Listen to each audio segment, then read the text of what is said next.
Hello. Hello, welcome. Good afternoon, good evening, good morning, whenever you're watching this. Welcome back to Quarantime with myself, Luke, and my co-host and friend, Craig. How are you, Craig? I'm all good, Luke. I'm all good. How are you? Fantastic, yeah, loving the summer, loving the sun. Had a shave today for the first time in Wow. 3 weeks. I was going to grow it, but I decided not to. It got a little bit too much for me. Goodbye, Hobo Luke, as I like to call you. Exactly. So, yes, welcome back to our third episode.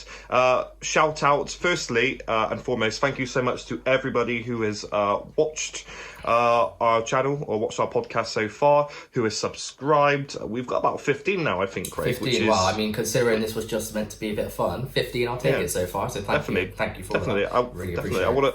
Definitely. I want to say a shout out to Harry Moody, who was our second subscriber. He's all the way in Germany at the minute. So, guten Abend, guten Morgen, guten Tag. Hello, how are you? In Germany, Luke? Didn't know that. I did it at GCSE, mate. I got a D, but that will do. That will do me. 999. Okay, so today's going to be something a little bit different, okay? Normally, Craig and myself, we discuss how our weeks have been, something that's going on in the political world, discuss that, and then go on to something a bit light-hearted. Now, today, we're quite lucky and quite fortunate that one of our friends, one of our best friends, Ash, you may have seen, if you know us, he is a great guy. I'm best man at his wedding next year. Craig, what are you? You are... I'll be a groomsman at the wedding, yeah. You're his groomsman at the wedding next year. So we know Ash quite well, in fact, really well. And he works for the NHS. He is actually a physiotherapist, and he specialises in breathing, which is good because he's on that front line. And we're going to add him into our call today, into our podcast, and we're going to see what it's like and if it's different to your quarantine or your isolation. Yeah, because kind of a flipped perspective, isn't it, to say? Yeah. Because technically he's still in isolation. When he is at home, he is at home. But also he is frontline staff. He is the people that we clap for on the Thursday at 8 o'clock. So we're going to add him in and we're going to ask how he's doing. And wonder if he can give us any insight from his point of view. So shall I add him in, Craig? Yeah, I think if he's ready, yeah, add him in. Let's do it. Where is he? Here he is. Got him, yeah. You got him? We are going up in the world, aren't we, with these now? We are. I think we are, definitely. 3 episodes later, and we've got a guest. So fantastic stuff. So hopefully answers. Definitely. Okay, let's add Ash. There we go. Do apologise for the delay there, people, but it's a work in progress. Okay. Oh. Hello, Ash. Hello, mate. You alright? Yeah. Hello, mate. You alright? How are you? Yeah, all good, thank you. Not bad. Thank you for joining us on the third episode of Quarantime. So appreciate you as our first guest as well. So thank you for that. I'm very, very, very lucky to be here. Brilliant. I mean, first and foremost, just how are you doing at the moment in this kind of weird world we're living in at the moment, where everyone can't go outside and social distancing's the new thing? How are you? How is it going? I'm alright, just hanging in there like the rest of us, really. Yeah. Doing okay. All fine. It's one of those things. Exactly. It's all... Luke mentioned, in a previous podcast, isn't it? It's kind of just an adjustment that everyone's got to make at the moment. It's funny, isn't it? Because it literally puts everybody's life on hold. I mean, you've just moved house, haven't you, Ash? So, I mean, it's got to be even more of a burden for yourself, really. Yeah. Having to do the stuff that you do, which is fantastic, and then having to cope with that normality of what is a normal life, essentially. Yeah. How are you finding it? I think, like I said, for all of us, this is such a big change. We're all trying to find new routines and just settle into this way of life. But yeah, obviously this came around when like you said, I just moved house. So even that in itself is such a big transition. And then for all this to come about as well, and now all my work's changed. So my day-to-day life is just completely different to what it was, 2-3 months ago. Have you managed to get stuff done around the house whilst you're working as well? Oh yeah, loads, yeah. Because luckily, obviously, Karina is at home a lot of the time, so she gets to do a lot of the housework now. And not being able to go out is brilliant because it means lots of housework gets done. So it's out there. Decorating it. Positives and negatives. Exactly, yeah. Thing, isn't it? Yeah. But got to a stage now where because all the shops are shut, we can't get any more stuff. So it's just going to have to, stay as it is for now. Is B&Q open? Only online, and the queue is mad. You have to be in a queue, like an online queue, for like 2 hours. And I'm not that desperate. Yeah, exactly. Shopping and everything is so surreal. Exactly. So surreal. Yeah, Exactly. that's fair enough. Now you said that work was different. I mean, how? I mean, we've been speaking about this for a while, haven't we? The sort of the build up, as it were, to where we are today. How has it been in work? Like, what has changed? Is it still a waiting game? What's going on at the minute? And what has happened? It is a bit of a waiting game. It is a bit like the calm before the storm.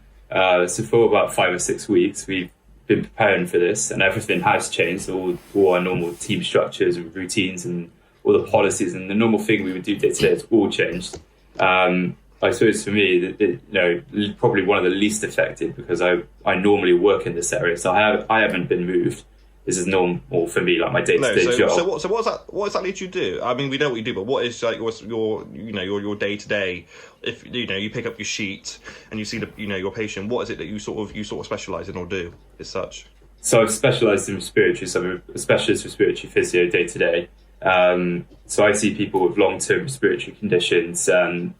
It's difficult to explain to people that don't really know much about it. Obviously, people's perception of physio is the guy who runs alongside on the pitch and gives people massages and stuff, and that's completely opposite to what I do. It's a lot of long-term management of conditions, and and I guess you're working with people that are definitely most at risk from this virus at the minute, I guess. Oh yeah, absolutely. So are you kind of helping people that have it, or people that are maybe potentially vulnerable to getting it? Is what kind of people who are you seeing at the moment? A bit of both. So where we've changed is the ward I normally work on has become essentially a step down unit for people who come off the ventilator. So people who go to ICU, when they come off the ventilator, they come to us next. So we're that place, and we give them rehab and everything they need there. Obviously we're seeing a lot of corona patients, but alongside that is our normal people that we would see day to day. So a lot of people, just because you've got COVID doesn't mean you don't also have the underlying respiratory conditions. Because I guess at the minute the conception is, and I think that's what I'm thinking of, is actually if you go to hospital you have coronavirus, when actually it's not the case, because you're looking after not just those people, but everybody else that have exactly, yes. And I suppose that's where the busyness comes from as well. Am I right in thinking as well? Because there's double the load in a way. In a way, I think people are more cautious about going to hospital now. So we've done a lot to try and prevent people coming in. So people who would normally probably be in the hospital this time of year are probably doing the utmost to try and avoid coming in. But I mean, my day-to-day job normally involves a lot of respiratory, long-term conditions, patients who suffer with breathing difficulties anyway. So this is, quite normal for me in a way. And that's fair enough. But how's it been at work? Has it been busy? Has it been what you've expected? I think we've prepared very well.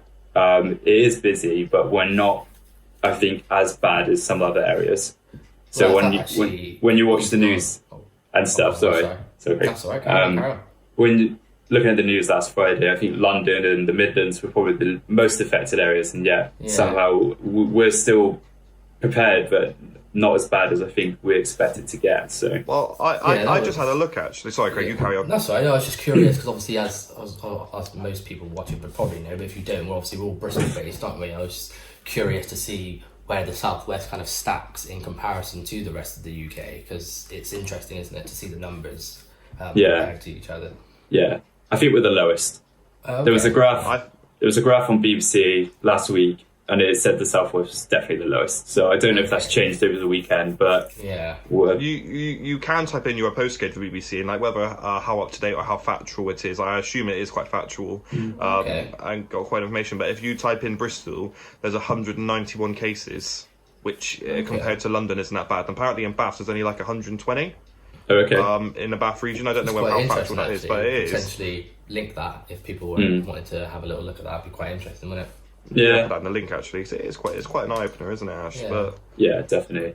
I don't know the exact numbers. I've stopped looking. I don't think it's necessary to know all the numbers and stuff. It's hard to track, isn't it? But I saw something on Facebook. It was brilliant. This guy, I think he was American. And I think the Chinese government have bought his website from him, and this website basically tracks all the numbers of coronavirus around the world. Really? Yeah, wow. I mean, if I can find a video, I'll put that in the description as well. But he's like a 16-year-old American kid who's just like dropped out of school to sell this website, and he's making so much money from it, and it just tracks everywhere in the world's numbers. It was quite an interesting watch, actually. So I can find it again. I will link it. It's quite interesting. Definitely. Yeah. But numbers aren't needed. We're doing the right thing, aren't we? Which is we're staying inside. We're not going out for any unnecessary reasons. And as long as we're doing that, Ash, I assume we're squashing that curve, as it were. I think so. I mean, I'm following government advice just like we all are. So staying inside, not going out unless it's one of those reasons the government have stated. We're all washing our hands more. If we're having symptoms, we're definitely not going out, and we're all trying to just keep a bit active, aren't we? And that's what we can do in this. Time. When I was in work last week, I washed my hands. I think every 5 minutes. As soon as you touch something, you just have to, haven't you? And it's definitely the right thing to do. Yeah, you just got to make a routine of it. Just avoid touching your face as well. So just washing your hands. Stop touching your face. So long as you do that. I just need to invest in some hand creams. I'm looking at them now. They are dry in the desert at the minute. Hands, no skin left on my hands at the moment. Washing them so much. So but like I said, if we keep doing that, then eventually all this will be soon over, and we can slowly start to get back to normality. Hopefully. I'm honestly, the first pint, guys, it's going to be on me. Ash, I'm buying your drinks for the next 6 months. I've decided this. I look forward to that. Craig will as well. But honestly, I'm so looking forward to getting back out there. Really, definitely. Yeah, absolutely. There'll be a little bit of gratitude as well, I think, when everyone does go back to normal, because everything's kind of just been taken away from us. And it's kind of like we've just had to go, whoa, what is going on at the moment? So when it all comes back, we'll just be grateful for what's just seeing friends again and just seeing family, and it's going to be weird. It's going to be really weird. I think it's going to be really weird because we're going to get used to this living this way, and it's going to be such a gradual thing. I compared it to when someone goes to prison, and then when they come out of prison, they just institutionalize that they go back to prison. Sadly, they can readjust. That could happen. You got to think. You've got to think, like a week before the lockdown, I was out in Bristol watching the Six Nations. I was watching England and Wales. I think that was 2 weeks before lockdown. My God, the amount of time I was queuing in a bar, I was literally like this, like you see, this close person in the bar. Like, is that? I mean, I don't think we can do that again. Surely not. I mean, we'll be mentally embedded not to do that. So. Not to get too close. Yeah. Yeah, that's the problem. But I suppose it's kind of maybe a good thing. I don't know. There'll be a lot of good things that come out of this. Exactly. Yeah. Oh, definitely. I'm just looking forward to that first bev. Honestly, the first drink I'm going to have when it touches my lips is going to be amazing. You will have to get me to Quigley's, get me those sushi chips, and push me in that Uber. I'll be wearing my Arthur Morgan coat, Craig. So that'll be summer may be over. You may need the coat again when we. Exactly. Yeah. But, I look like a cowboy in that, so I quite look good in that. We'll have to see what happens. But I mean, thank you for joining us, Ash. That was very insightful. And again, thank you for being our first guest. Thank you for having me. Yeah, you're welcome. Yeah, thanks, guys. Appreciate it, Ash. No worries. I'll speak to you soon, right, buddy? All right, nice one. Speak to you soon. Thanks speak to you soon. Cheers, thank you, Dan. Take care. I don't know why I'm waving at you. You can't see me. See you guys. Bye. See you later, Ash. Thank you. Bye. Right, well, that was Ash sorted then, Craig, wasn't it? Well, that was brilliant. Thank you, Ash, for thank you so much, Ash. That was really insightful, and it's good to just have a good chat. So definitely. Right, I think that's the end of episode 3, Craig, isn't it? We've done it again. We've done it. The question is, will we be back, Luke? We'll be back, and then we'll have a guest. We'll have a guest in a couple of episodes' time, and they will discuss their point of view of coronavirus and how it affected them. So, watch this space. Keep subscribing if you're new. I suppose. I mean, like I said, 15 is amazing. Didn't even expect to get like 5, to be honest. So definitely. But take care of yourself. Stay safe and well. Follow those government guidelines, and we'll see you in the next video. Cheers. Bye. Cheers. Bye.